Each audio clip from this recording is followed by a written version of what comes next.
If you want to help such a person who is blaming God, నీవు ఒకవేళ ఇలాగే దేవుని నిందించే వ్యక్తికి సహాయం చేయాలనుకుంటే, you come across so many people, those who are blaming others, మీకు చాలా మంది ఇతరులను నిందించే వారి గురించి మీరు తెలుసుకొని blaming the ఉంటారు. fathers, blaming the mothers, కొంతమంది తండ్రులను నిందిస్తారు, తల్లులను నిందిస్తూ ఉంటారు, mothers-in-law and fathers-in-law, లేదా అత్తగారిని మామగారిని నిందించేవారు. always blaming and blaming. అన్ని వేళలా నిందించడము. You see many people like that. అలాంటి వారిని ఎంతో మందిని మీరు చూస్తూ ఉంటారు. Before you help them, first understand their calamity, understand their hardships and so on. వారితో పాటు వారికి సహాయం చేయాలని అలాంటి వారితో మీరు మాట్లాడడానికి ముందు మొదటగా వారి హృదయం ఏంటి, వారి సమస్య ఏంటి అనేది గ్రహించండి. First you understand with prayer. ప్రార్థన పూర్వకంగా దాన్ని గ్రహించుకోండి. Have soft heart with them. వారితో ఒక సున్నితమైన మనస్తత్వం కలిగి ఉండండి. Love them. వారిని ప్రేమించండి. Understand them. వారిని అర్థం చేసుకోండి. Ask what is happening. ఏం జరుగుతుంది అని అడగండి. You also feel sorry for those things. When you ask God's help, మీరు దేవుని సహాయం అడిగినప్పుడు God will make you to help such persons. దేవుడే అలాంటి వ్యక్తులకు సహాయం ఏ రీతిగా చేయాలో నేర్పిస్తారు. Pray in your hearts. మీ హృదయాల్లో ప్రార్థించండి. Lord, how can I help him?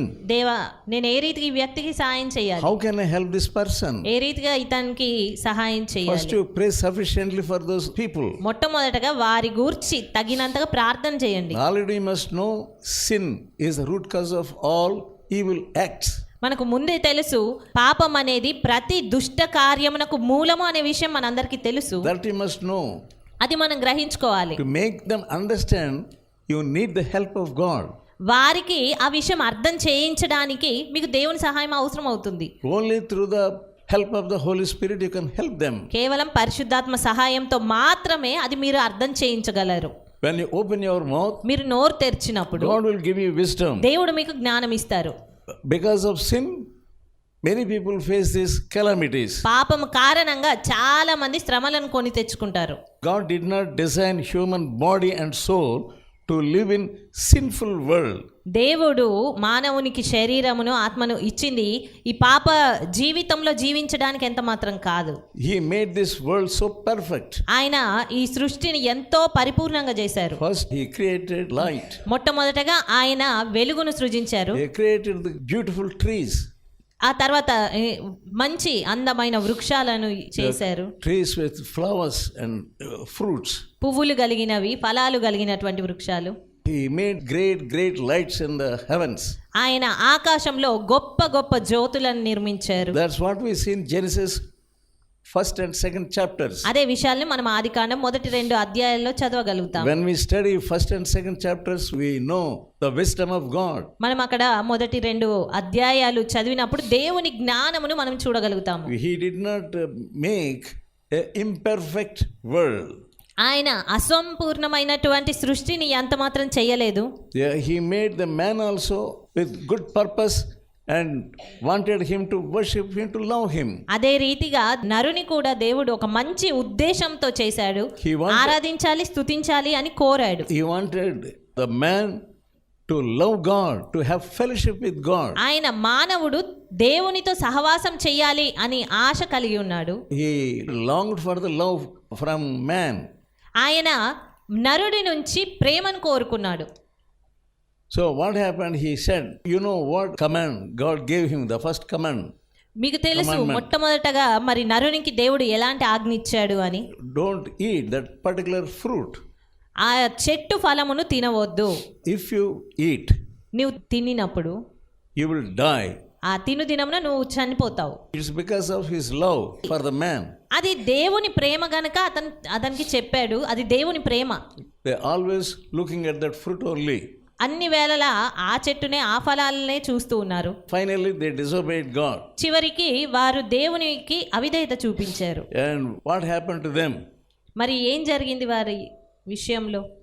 17th verse of 3rd chapter of Genesis. ఆదికాండము 3వ అధ్యాయం 17వ వచనం. What did God say? దేవుడు ఏమని చెప్తున్నారు వాళ్ళతో? Cursed is the ground, in sorrow thou shalt eat. నీ నిమిత్తము నేల శపింపబడి ఉన్నది, ప్రయాసముతోనే నీవు బ్రతుకు దినములయన్నీయు దాని పంట తిందువు. Previously the ground was so good. అది వరకు మరి ఆ నేల అనేది అది ఎంతో మంచిది. సారవంతమైనది, pleasant. ఎంతో చక్కగా ఉన్నది. It is bringing forth good shrubs and not only bushes and trees that give fruits and flowers. అది మంచి మంచి పొదలను, మొక్కలను, వృక్షాలను, ఫలాలు ఇచ్చే వాటిని Very, ఇస్తూనే very, ఉంది. very, నేల very beautiful. ఎంతో అందంగా ఉంది. They are so happy to see the world. మరి అలాంటి ఆ లోకంను చూడడానికి ఎంతో సంతోషంగా ఉన్నారు Now వారు. God had to curse the ground. కానీ మరి ఈ సమయంలో దేవుడు నేలను శపింపవలసి వచ్చింది. 18th verse. 18వ వచనం. Thorns and chisels shall bring forth. అది ముళ్ళ తుప్పలను, గచ్చ పొదలను నీకు మొలిపించును. And 19th verse. 19వ వచనం. Sweat of thy face shall you eat. నీవు నేలకు తిరిగి చేరు వరకు నీ ముఖము చెమట కార్చి ఆహారము తిందువు. It's because of their sinful choice. అది పాపం చూపించిన అవకాశం గుండా వారు వెళ్ళడాన్ని బట్టి ఈ పరిస్థితి తెచ్చుకున్నారు. Their repercussions of sin. పాపం యొక్క పర్యవసనాలు They have to face ripples of repercussions. వారు ఆ అవిధేయత లేదా వారు చూపిన పాపం యొక్క పర్యవసనాలని వారు ఎదుర్కొనవలసి వచ్చింది. Many repercussions. ఎన్నో ఆ పర్యవసనాలు అవి. They are like waves of the sea. అవి ఎలాగున్నాయి అంటే సముద్ర తరంగంలను పోలి ఉన్నాయి. Sin has terrible consequences. పాపము అనేది ఎంతో దుష్ఫలితాలను ఇస్తుంది. Instead of knowing their own nature, what about the hearts of Adam and Eve? వారి స్వంత స్వభావాలను తెలుసుకోవడానికి బదులుగా మరి వారి ప్రవర్తన ఏ రీతిగా ఉంది ఆదాము అవ్వలది. We need to know our own relationship with God first. దేవునితో మన రిలేషన్ అనేది ఏ రీతిగా ఉంది అనే విషయం గ్రహించాలి ముందుగా. They lost their relationship first. వారు మొట్టమొదటగా దేవునితో సంబంధం కోల్పోయారు. We know he was afraid of hearing that God was walking in the garden at the cool of the time.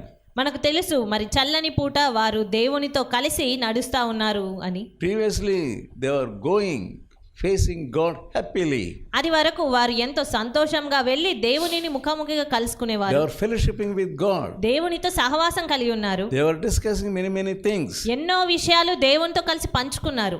So happy, so satisfied and so pleasant. ఎంతో సంతోషంగా, ఆహ్లాదంగా, సంతృప్తికరంగా ఉన్నారు. So now కానీ all of a sudden they have to be afraid of God's coming. అకస్మాత్తుగా దేవుడు వస్తున్నాడు అన్నప్పుడు భయపడవలసి వస్తుంది.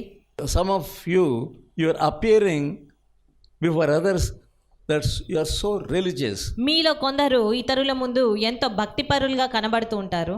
But you must know that you have to face consequences of all your things that you are doing outside the sight of people.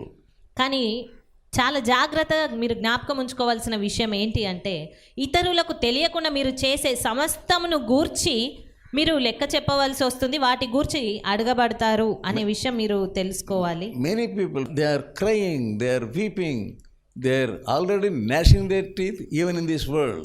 చాలా మంది ఈ లోకంలో ఏడుస్తూ పండ్లు కొరుకుచ్చు వేదనతో ఉంటున్నారు ఈ లోకంలో. One man who was carrying his son who was crippled physically on his shoulders always.